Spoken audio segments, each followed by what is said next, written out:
ओम गण गणपते नमः। मैं अनु बजाज, ज्योतिष एडवाइजर। आध्यात्मिक इच्छा पूर्ति यात्रा में आप मेरे साथ चल रहे हैं। शिव महापुराण के द्वितीय खंड में 37वां अध्याय विभाग सुन रहे हैं। हे नारद, इस प्रकार की भविष्यवाणी कर सती ने उस स्थान से चला जाना चाहा, परंतु उसकी माता तथा बहनों ने उन्हें रोक लिया। उस समय सती जी योग धारण कर अंतर ध्यान हो गई और गंगा तट पर पहुंचकर स्नान करने के उपरांत नवीन वस्त्रों को धारण कर गंधमादन पर्वत पर जा पहुंची। वहां उन्होंने सर्वप्रथम शिवजी की पूजा की। तदुपरांत श्वास को ब्रह्मांड पर चढ़ाकर शिवजी को शरीर को त्याग परब्रह्म की ज्योति में लीन हो गई।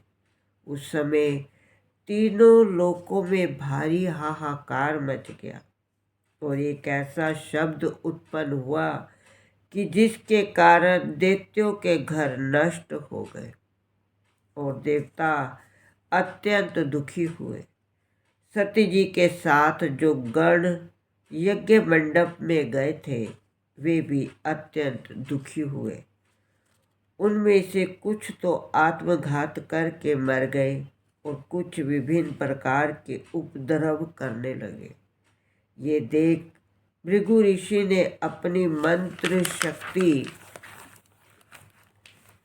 द्वारा यज्ञ की रक्षा की।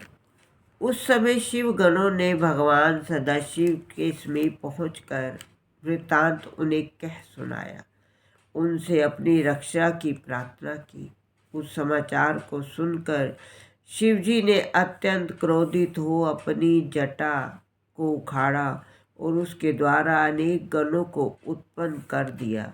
यज्ञ को नष्ट भ्रष्ट कर डाला। सभी सभासदों को पूरा दंड देने के उपरांत जब शिवजी के पास पहुँचे उस समय शिवजी का क्रोध तो अवश्य कुछ कम हो गया, परंतु सती का वियोग सहन करने में वे असमर्थ हो गए। उस दुख में व्याकुल होकर वे अपने गणों को साथ ले गंगा तट पर जा पहुँचे और जिस स्थान पर सती ने अपना शरीर त्यागा था उस स्थान पर पहुंचकर वहां सती के शरीर को पड़ा देख मूर्छित तथा मोहित हो गए।